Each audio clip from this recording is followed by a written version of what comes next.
And so I'm actually doing that right now as we speak. So we're definitely going to go ahead and get into that. Also, if you're not able to fully listen to the whole show, or you need to go back and listen to anything, definitely make sure you download on Spotify, iHeartRadio, Apple, or Google Podcasts as well. Wherever you get your podcast from, definitely make sure you download that. You can give me a rating. You can download the episode. I try to put all the episodes on there. I know a few episodes sometimes are missing, but most of the time I get all the episodes on there. So definitely go ahead and do that as well.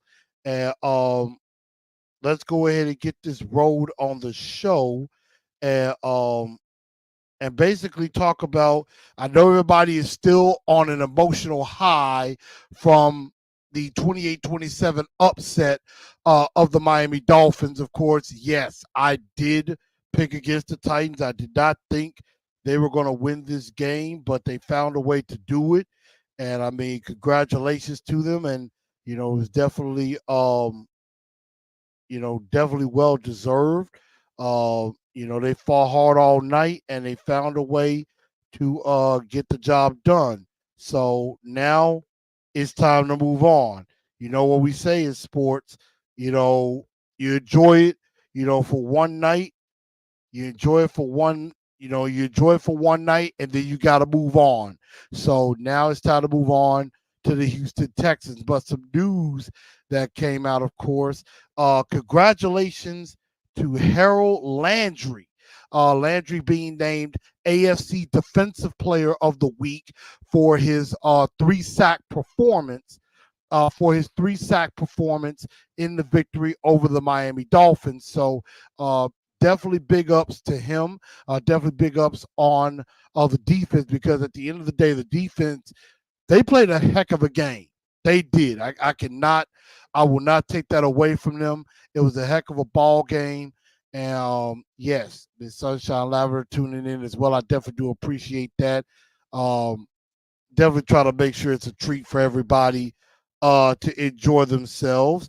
So, you know, this is, it was definitely good, a good job by the defense as far as, just basically not letting the Dolphin offense go crazy as I expected them to do.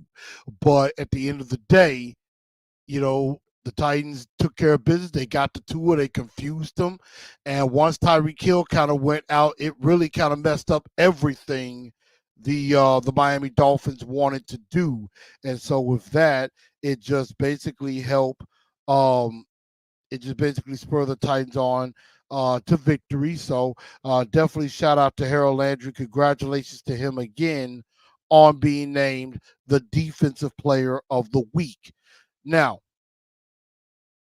we're going to definitely get into some other things going on as well. Of course, Mike Vrabel, pumped his chest a bit, after the victory and everything, because hey, when the Titans win, he likes to pump his chest a little bit and show off some.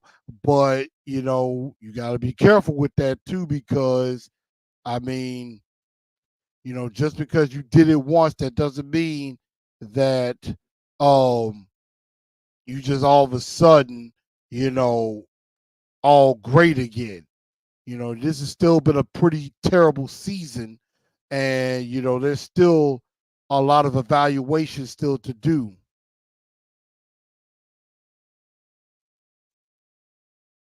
And so, I mean, again, congratulations and everything, but sometimes you still got to be humble. You know what I mean? So, but some things that did come out of this game, after this game, that we found out, of course, he talked about, Will Levis needing to kind of make sure he slides, more, and not take on, defensive players, and, everything, because that could get you hurt at the end. And we don't need Will Levis to be hurt, because we're going to need him the rest of this season. We're definitely going to need him to and everything. But we're definitely going to need him to do that. Dylan Radins, of course. Joe with Paul Kaharski in regards to um, the pre-snap penalties that he had. And I'm just sharing my show out, just sharing the show out to everybody. So that's why I'm looking down, y'all. But Dylan joked about, he's got to fix those pre-snap problems, which he does. He does need to fix that because that is going to be a concern going forward. Because if he's going to remain on the team and be able to even contribute, you can't you can't be giving false starts all the time. That's not going to help anybody in any situation. So, you know, needs to get that cleaned up. Really does. He definitely needs to get that cleaned up and get that cleaned up quickly when it comes to that. But some other news that did come out, as you can see on the screen, Christian Fulton put on IR. Put on IR. He was dealing with the hamstring issue again and everything, but his season is over now, and pretty much I would say most likely his Titan tenure is over as well because I think it's highly unlikely they are going to re-sign him. Um, and if that is the case, I mean, you kind of, it ends in a bad way for him because, he wasn't really having a great year. This is supposed to be his contract year and hasn't really lived up to the billing of the second round pick. He was supposed to come in and be like our shutdown corner. He's supposed to be our top corner and has been anything but that. So, with him being out for the season, it's unfortunate. Um, it's a rough way to have his Titans career come to an end. But again, he's just gonna have to be able to. He's gonna have to probably be able to latch on elsewhere and be able to figure out, maybe how to be a better corner in this situation because he just wasn't that for this team. Again, that's probably one of the last pieces of failure on John Robinson because I know a lot of you want to blame John Robinson for everything that's going on and basically want to make it seem like it's all his fault, which some of it is, but not all of it. So, AZ Big says Fulton is gone. He's on IR. He's going to miss the last 4 games of the season, and pretty much his season and most likely his Titans tenure is over. Derek Roberts, what's going on? I see Kent's in here. I'm like, um, you know, XD Gamer don't really have a lot to say you know, when the Titans are winning. So I mean, there's something to say on that. But definitely unfortunate for him. I know we signed a couple of defensive linemen off of practice squads and everything. So that'll be interesting to see. Another thing that came up is the Patriots put out the Patriots basically put out a there was an article that was put out by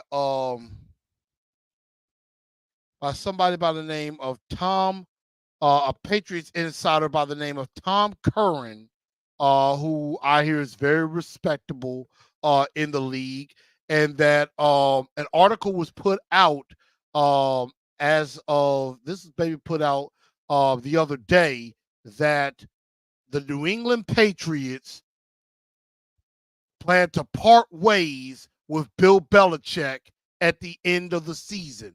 So once this season is over, Belichick is out. Belichick will be out as Patriots head coach. That is according to Patriots insider Tom Curran, and of course some others have put out the article as well.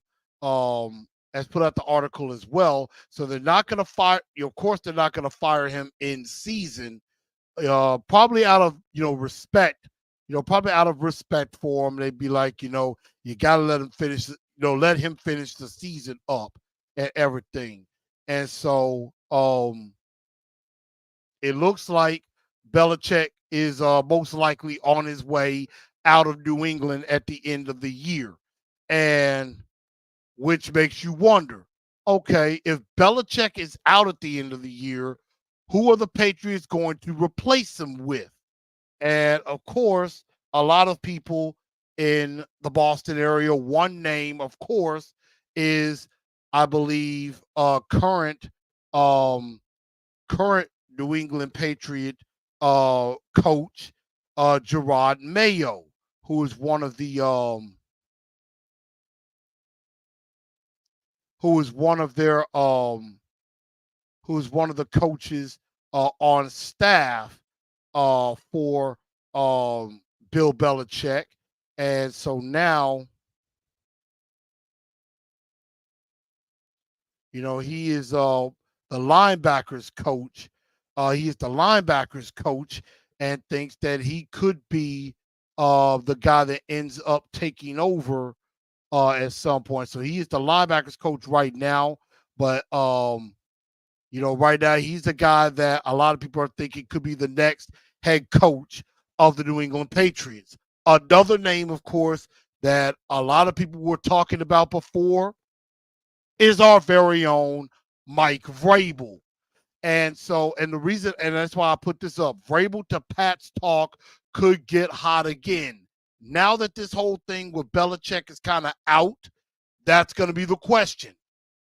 Are the Patriots going to try to trade for Mike Vrabel? And the thing I think about is, and I know there are going to be a lot of people out there that's going to be like, of course not. They're not getting rid of Vrabel. We're gonna keep him. He's a great coach. He's awesome, and all that blah, all that bunch of crap.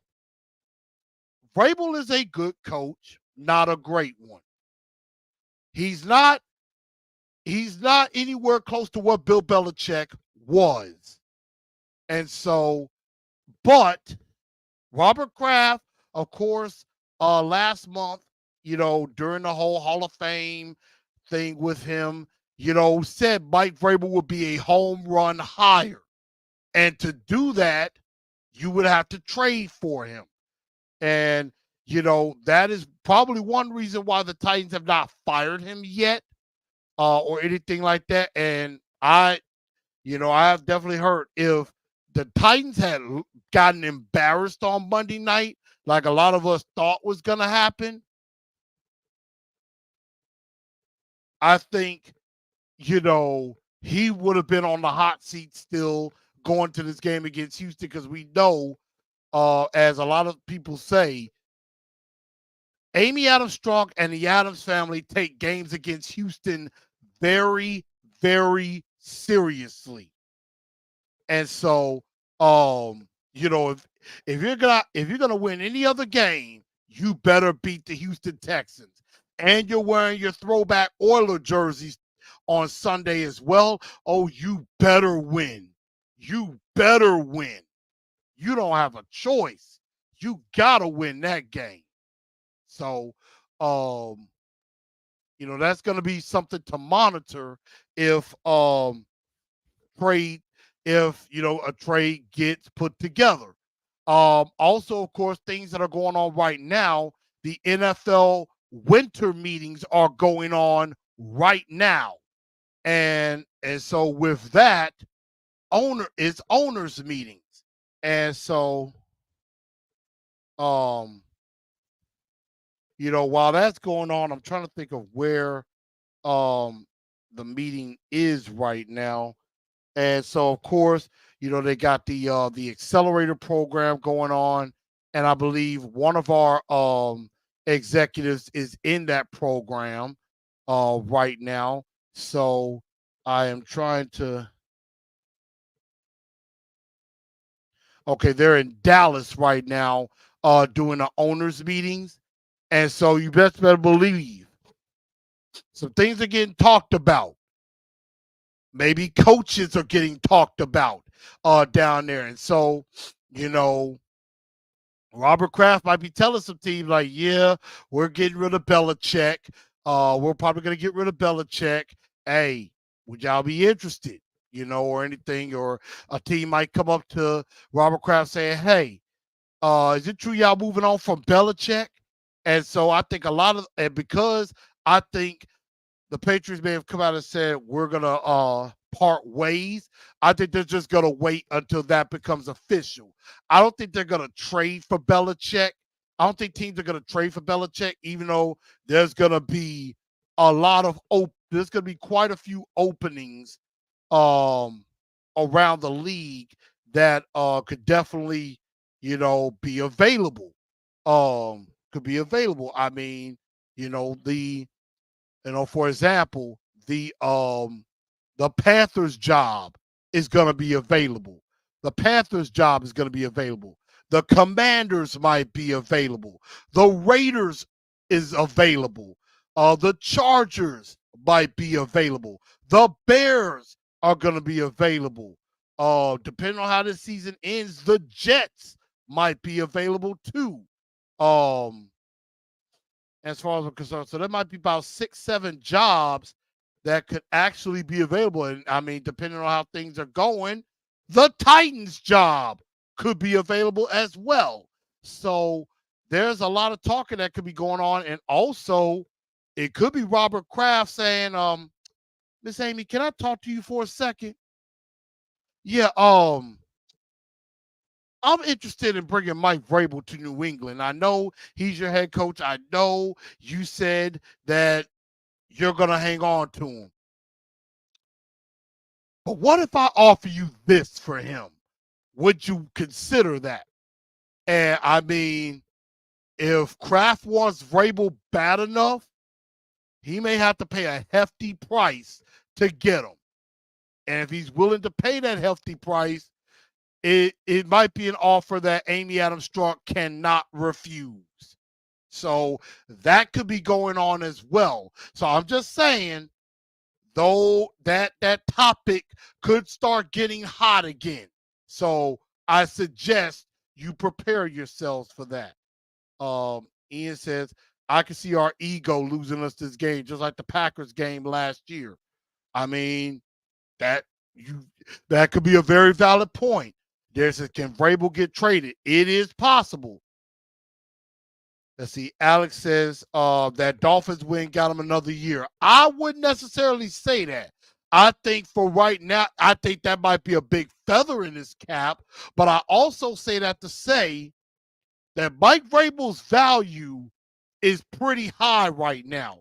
The way that game ended, and the fact all the national media was so shocked by it, of course, they're probably going to give a whole bunch of credit, some to Will Levis, but they're going to be like, man, that Mike Vrabel, he is such a great coach. Because around the rest of the league and in the national world, Mike Vrabel is like one of the greatest coaches ever in their mind. He's like top 10, top 5 head coach, according to the Diana Rossinis of the world, according to the Adam Schefters and the Ian Rappaports of the world, according to, the top pundits of ESPN or NFL Network. They would think the Titans would be crazy to get rid of Vrabel. Although I don't think it's too far-fetched. It might help us. Clay says somewhere saw somewhere where Gronk and Edelman were second guessing the article, and again, that might be the case. Um, they could, because I mean they're just giving their thoughts and their opinion, or anything like that. So we definitely gonna find out. Can't lose in those Oilers uniform. Yeah, you would think this is a must win, and the Texans are coming in a little bit banged up. Stevie Boe says tightened up. Fuentes says, who do you think we hire if Vrabel is gone? Again, we would definitely have a chance to have our pick of the litter. I think with a Will Levis, if you bring back a Derrick Henry, you got DeAndre Hopkins with a young and up and coming quarterback, it will be an attractive job because there's going to be an offensive coordinator like a Bobby Slowick or a Ben Johnson that's going to think, man, I liked Will Levis coming out of college, and I don't like the way Mike Vrabel and them did him or was trying to make him. I think I can really untap that potential and turn him into a great quarterback, a top 10, top 5 quarterback. There's going to be a coach out there that's going to think he can, you know, even make Will Levis better. So Stevie said, sounds too risky now. A few of those will be bad investments. We won't know. And I know there's a lot of you out there, y'all are scared of the unknown. As an old adage I hear in wrestling, I know a lot of y'all would rather go with the devil you know than the devil you don't. I know. I know some of y'all are scared, and you would rather be like, I'd rather stick with the status quo than try something different. Humans are always afraid of what's different. And I get that. And I get that. But sometimes you got to take a risk. And Rand Carthon knows, I'm pretty sure Rand Carthon will understand, if Vrabel did get traded and he hires a coach and they fail Will Levis, the coach and Rand will be fired. Pretty much. Faye says Vrabel is changing. I told you. I'm not 100% sold on that one. I mean, maybe, but Clay says Amy turns down first round pick for Vrabel. Is that possible? If Amy Adams-Strunk turns down either this first round pick, which I don't think the Patriots would do, but if you turn down a 2025 first round pick, and let's say they throw in their second rounder this year and maybe a second rounder next year and a number 1 next year, maybe even a pick swap possibly, Miss Amy would be outside of her mind to not take that. You could get an extra second this year, and you possibly could get a 1 and maybe a 2 next year. I'm taking that deal 10 times out of 10. So I would definitely do that. Stevie says he coached a different way Monday. I disagree. I don't think he coached that much differently. I mean, up until that fourth quarter, it was pretty much a regular Titans game. The offense wasn't really moving. The defense kept them in it. And, there was a couple plays here and there. But it wasn't really until the fourth quarter when we got behind that all of a sudden, bang, everything started to click. So I'm not going to sit and act like, oh, Vrabel coached so differently. It was great. No, he didn't. And I'm not going to give that much credit to Vrabel. I mean, I think Tim Kelly maybe found something, but I'm going to give more credit to the players, to Will Levis executing, coming back from those turnovers, D-Hop being huge. So I'm not really going to give that much credit to Vrabel. I'm just going to say that. All right. Let's quickly go into who we believe is the two-tone blue star of the week. We'll keep our tabs about Mike Vrabel and things like that going forward. We'll definitely see after Sunday's game what's going on, because if the Titans lose that game to an undermanned Houston Texan team, the whole momentum that you built from the Miami victory is gone. Banking on that. But who is your two-tone blue star of the week? Who was the star of the game for who was the best player? Could have been Will Levis. Was it D-Hop? Was it Danico Autry? Harold Landry? So who do y'all think is the two-tone blue star of the week? Let's see. Ian says only reason Finn scored were turnovers by us. Great job defense. I do agree. Ian goes with Harold Landry. Let's see. My frat brother D Smith in here. Blue Five, my brother, says, do you think if Vrabel left, Rand would get the opportunity to hire the next head coach? Now, that is a very interesting question because I listen to Stillman and Company. I mean, I think some of y'all know I listen to him quite often, even though he can sometimes be a little crazy and a little bit, crazy with his theories. But he said he thinks, hey, if I get the chance, I would just clean house, get rid of all the coaches, and get rid of the general manager. And so I think if Vrabel was gone, Miss Amy, I mean, this is what you hired Rand to be, the general manager. Let him do his job. So I think she would give him the opportunity to hire the next coach. Because I mean, if you're not gonna let him, if you're not gonna let him be the guy to lead the search, then why in the world did you hire him in the first place? You could have just said Vrabel is coach and general manager if that's the case. So I do think she'll at least give him the opportunity. And I think there might be a couple of guys out there that he's familiar with. I think there's a guy or two that he's familiar with that I think would be good choices. I think Bobby Slowick is definitely one. Um, Bobby Slowick is definitely one. Um,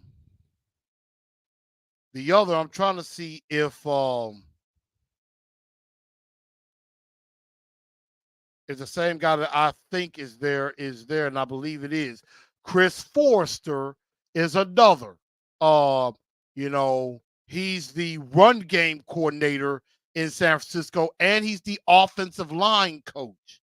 And he's also the offensive line coach. Um, Obviously, Kyle Shanahan would be over the passing game and things like that. So, um,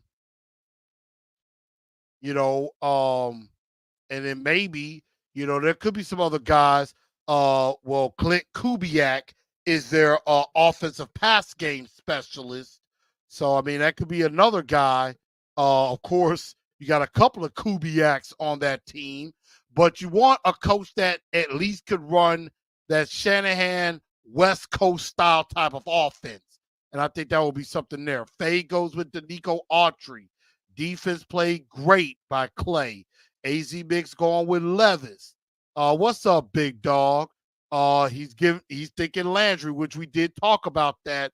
Landry, AFC Defensive Player of the Week. So I definitely like that, and I think that would be a pretty good choice to go with.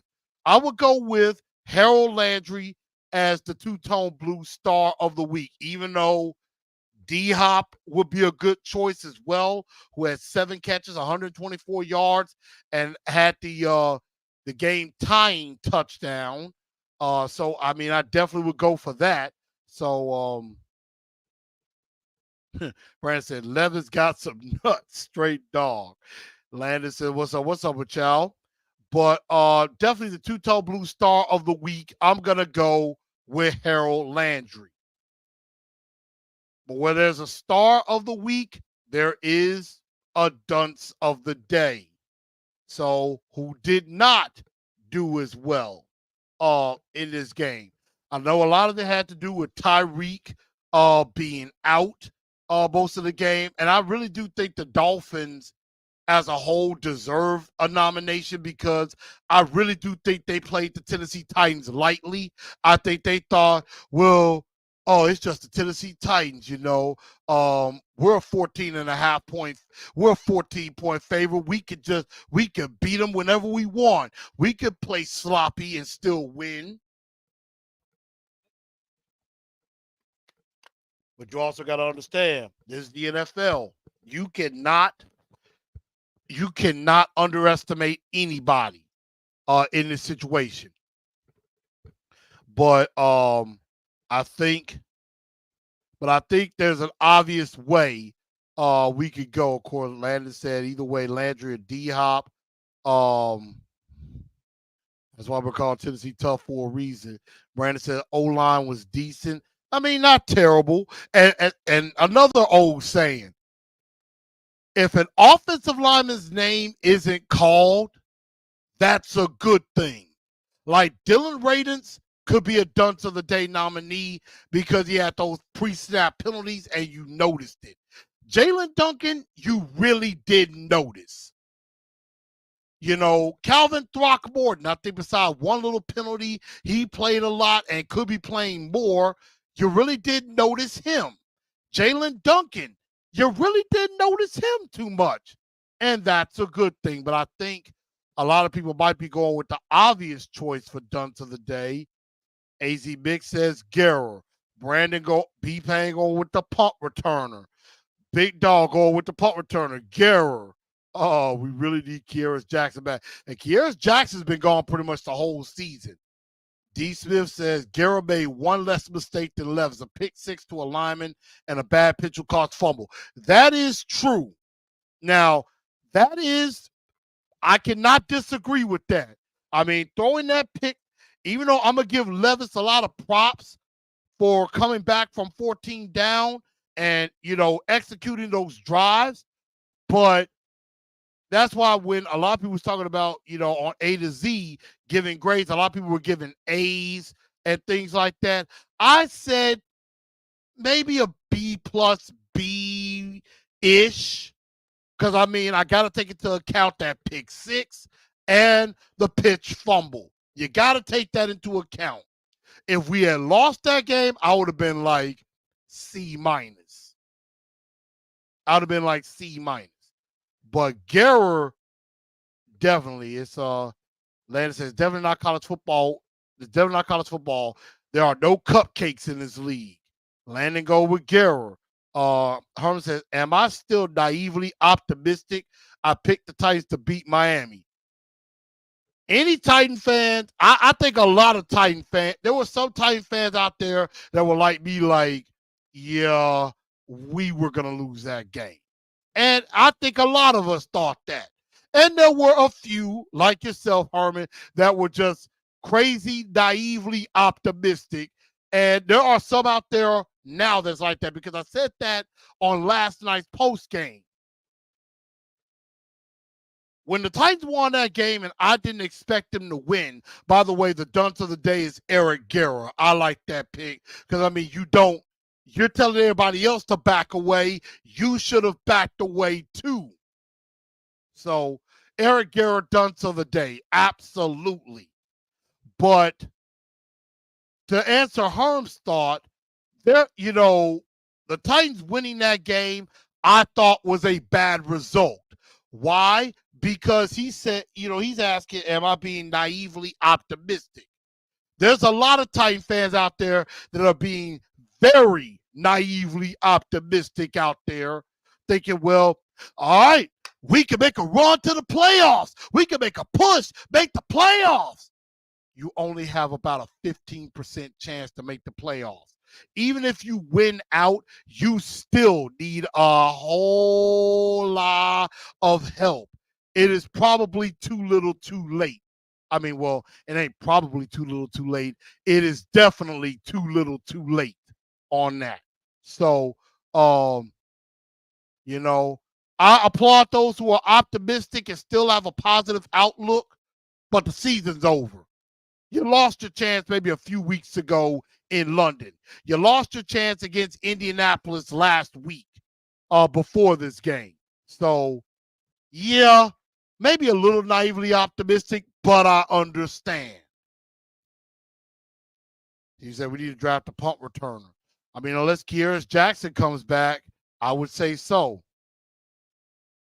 I don't know why some Titan fans attack Levis after one mistake. I mean, yeah, he made a mistake, and like Landon said, he made up for it. Landon said we were just hoping Miami wouldn't hang 50 on us. I mean, I honestly thought that was gonna happen. I mean, Guerra, it did stand out, and he almost fumbled a second one on the drive that led to the game winner. And so he had his gas. I mean, he's had He's done more good than bad, even though he fumbled that punt at the worst possible time, and he also did that against Jacksonville, and everything. So, Landon says, I don't see us making the playoffs, but could get hot, win a few games. And I mean, I get it. For Levis and some of the others, it's good to win a few games and all. I get that. But as others have said, like Caroline and Jared and others have said, it's not about winning and losing anymore. It's not about winning and losing anymore. It's about developing your players. Whether you win or lose, it doesn't matter. And there's I just don't want people to downplay the importance of a top 5 pick. And that's another thing. This was why I thought the loss to Miami, the victory to Miami, was one of the worst things that could happen. Why? Because it filled a lot of Titan fans up with false hope. Now there's Titan fans out there believing, yeah, we can make a run. After draft, I don't care about having a top 5 pick. And those same fans are going to be the same ones in late January talking about, man, I wish we had a top 5 pick. Man, we're not going to be able to get one of those top linemen or get Malik Neighbors or Marvin Harrison Jr. And I'm going to be like, I told y'all this Miami game was going to hurt more than you think. And I'm like, but people don't want to listen to me. And a lot of people have downplayed that, and they shouldn't, because that loss might have killed our chances at a top 5 pick.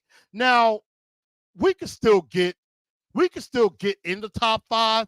It's just going to be a lot more difficult now. Stevie says, what position would you draft first? Offensive line. Unless it's Marvin Harrison Jr., I go offensive line. Now, if Alt and Fashanu are gone and Malik Neighbors is there, I might consider taking him.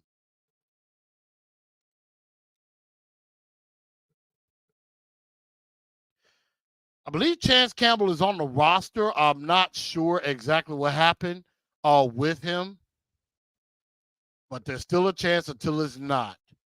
Big Dog says we should go after Bowers. Bowers could be a good pick too. Although I'm not really a fan of taking a tight end that high, but Bowers could be a different case. Frazier says, if we win, no top 5 pick. I agree.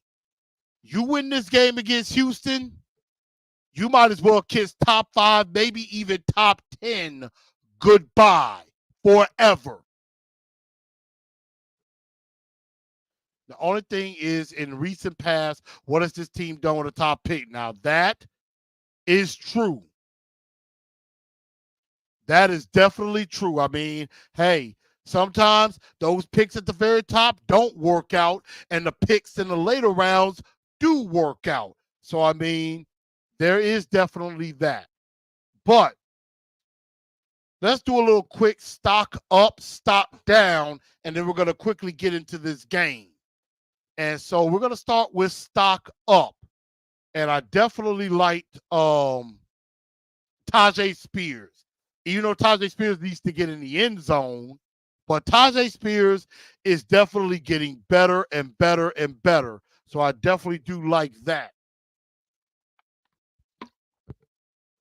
Danico Autry had a heck of a game. I mean, he was a menace on Tua, and he blocked the field goal. Blocked a field goal attempt, which was major. I believe it might have even been an extra point. So that was pretty big. Harold Landry, obviously, Will Levis, his stock, I think, is going up, especially coming back because the Titans are the first team since 2016. Previously, teams that were down by 14 with 3 minutes or less to go in the game were 0-767. The Titans became that one to do it. and that was behind Will Levis. And I think the rest of the country is starting to think the Titans might have something. Now, I'm not 100% saying Levis is 100% the guy, but I think he is definitely marching his way towards that. I definitely will say that. And I mean, D Hop is on the list because his stock is already up there. Um, so I definitely do like that. Brandon says stock up D line. I mean, I mentioned Landry, I mentioned Autry, so I definitely do like that. Then there's stock down. Eric Guerra is one. Eric Guerra, I mean, fumbling the ball like that, yeah, that's going to get you on the stock down list. Traylon Burks, stock down, which I don't think is necessary. I mean, the injury part, I mean, kind of, but you can't really help that. It's a shame, but I think it's also because the coaches are not getting him involved and everything, and they really need to. They need to get him involved, and so yeah, that's why I think stock down with Traylon Burks, but they need to get him involved. Christian Fulton, who hasn't played well and still is getting hurt, and of course he's out for the season. The aforementioned Dylan Radins, I mentioned the penalties, the pre-snap penalties. He had like a couple of false starts. He had a couple of false starts in that game. So, I mean, definitely stock down. And then the draft pick, I think is a stock down because right now, if you had lost that game, you are fourth right now. And even if you beat Houston, it will not hurt you very much. Now, if you beat Houston, you're probably out of the top 10. If you lose, you might be able to climb back up towards that. The only problem is the teams that are up in front of you are probably going to lose games as well. So,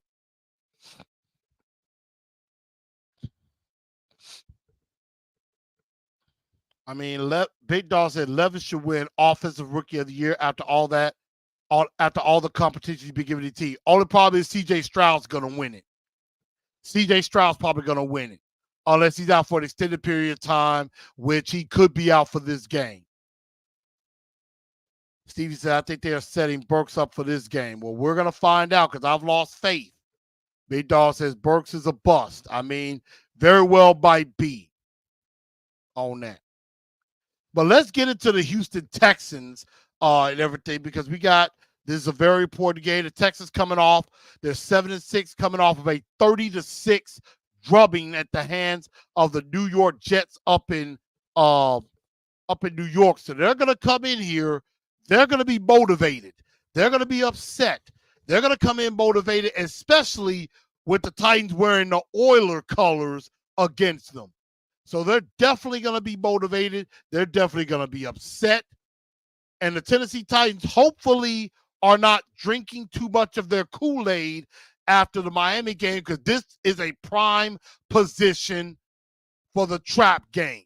This is a prime position for the letdown because you're riding so high off of that game against Miami, and then you come into this game and you find a way to lose, which the Texans are in the middle of the road offensively.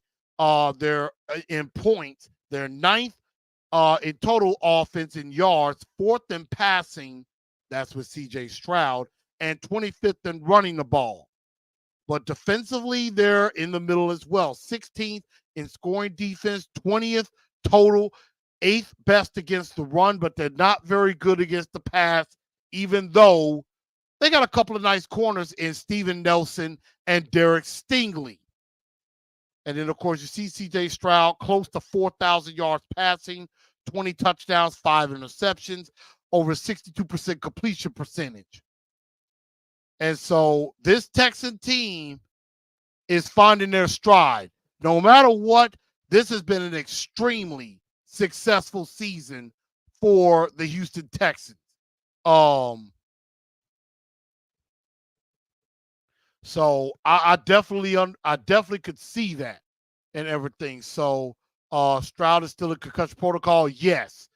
He has not yet practiced. So I think his status is definitely up in the air.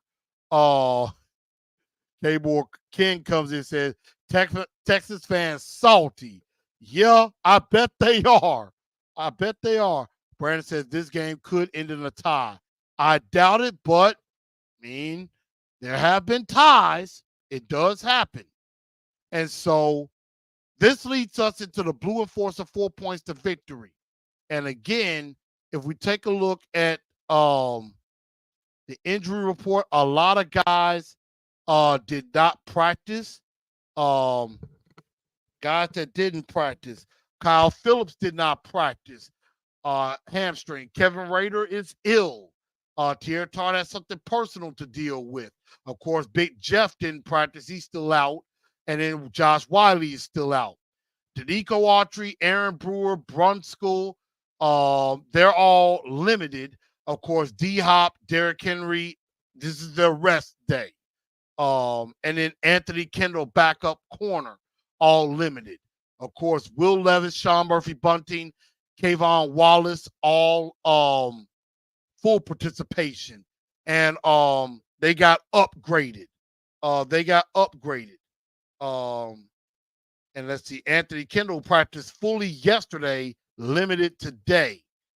And so that's what's going on in with the Titans. In Houston, no Will Anderson. Blake Cashman, the linebacker, already ruled out for this game. George Fant, Nico Collins, CJ Stroud did not practice today. Noah Brown is the wide receiver. He is limited. And then, of course, Robert Woods, Laramie Tunsil, Dalton Schultz all practiced fully.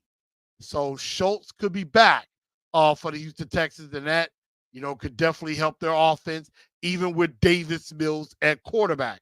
So number one on my Blue Enforcer 4 points to victory. You got to try to find a way to build momentum off of this upset. You got to build momentum. You pulled off the shocker. You got to build off of that. Continue, use that as a launching pad. You got to use that as a launching pad. So definitely start with that. Number two, you got to get Levis going early. Get him in a rhythm. Get him with D-Hop. Get Burks going early. Get the pass game going, and you can use that to set up the run against his defense, especially in the middle of the field. That's where I think a lot of damage could be done. Number three, do not underestimate this team. The Miami Dolphins underestimated the Tennessee Titans, which is why they lost.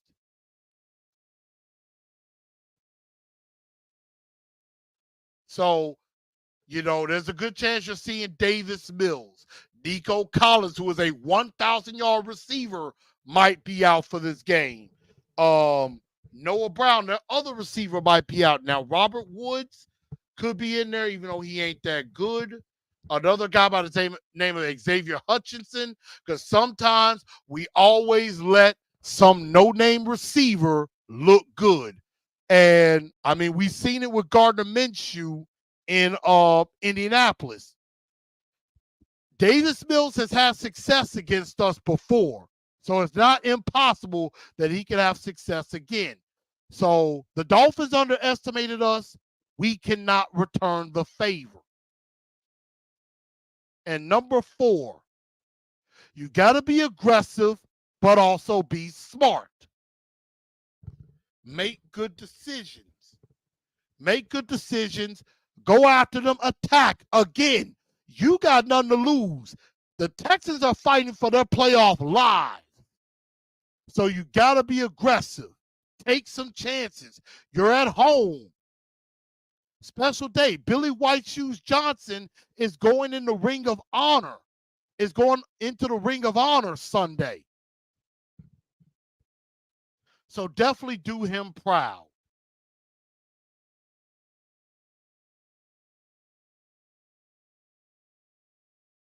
So I'm going to get some of y'all comments. Stevie says, without all the dumb penalties and turnovers, I agree. Derek says, I'm starting to appreciate Corey Davis more as I watch Burks. Brandon says, balanced play calling. Get in your playbook. Don't be predictable. I agree. I definitely agree with that. And so, moment of truth, which way am I going? Why do I get the feeling I think the Tennessee Titans are going to win this game? I have this feeling because it's Throwback Sunday at home. There's going to be a little bit of extra energy coming off of that victory over Miami. And, the throwbacks are popular and everything. So this could be a Titans win. Kim Moore says this needs to be Derrick Henry throwback game. He has 4 games of 200-plus yards against Houston. That is true. Derrick Henry always tends to run well when it comes to the Houston Texans. Now, it may not be as easy this time, but it could be that type of game. Landon says it's going to be ugly. It very well, when is a Titans game not ugly? Very rarely is it not ugly. But I do think the Tennessee Titans say goodbye to that top 10 pick, but they find a way to win 27-20. I think that's what's going to happen. And everything. So I think that's going to be the end result. I think the Titans are going to win. And so I think that's going to just about wrap up the show. Blue bombshell news outside of football. Ken, I'm going to give congratulations to your Houston Rockets. That dreaded Dylan the villain and his crew found a way to get a win over my Grizzlies. So they get a win, we lose again. But if I'm the Rockets and I'm like the Pelicans and all them, Ja is coming. Ja's going to be back in a week. So Ja going to be back on the court by this time next week. So y'all better get ready for it. And also, that June bug, that dreaded Draymond Green, can't stand his tail, is suspended indefinitely. I hope he's out for the whole season. I really do. I hope he's out for the whole season. Because he's a dirty player. He is a flat-out dirty player. And anybody who disputes that, you need to get your brain looked at. Clay says Titans will win out. And again, there goes that naive optimism. There's that false hope. Titans win out. I don't think that's going to happen. But that's that false hope that I was afraid of. But it is what it is. But everybody, I think we're going to call that a day. I want to thank everybody for tuning in to TNT Tonight, Sunday. I will be back at the House of Samurai with the Titans Fan Club of Memphis, Titans, Texans, Throwback Sunday. Definitely going to be ready. Clay says Seahawks will be tough, and I do agree with that. So, again, make sure y'all go ahead, hit a like button on your way out. If you haven't subscribed to the channel, go ahead and subscribe and download on Spotify, iHeartRadio, Apple, and Google Podcasts as well. And make sure y'all follow all the channels and things like that too. So I thank y'all for tuning in to TNT Tonight. I'm your man, Blue Enforcer, a.k.a. The Truth. And I hope everybody has a very good rest of your Thursday. Raiders, Chargers coming up. Y'all go enjoy yourselves and tighten up, because that's all we know how to do. Good night, y'all.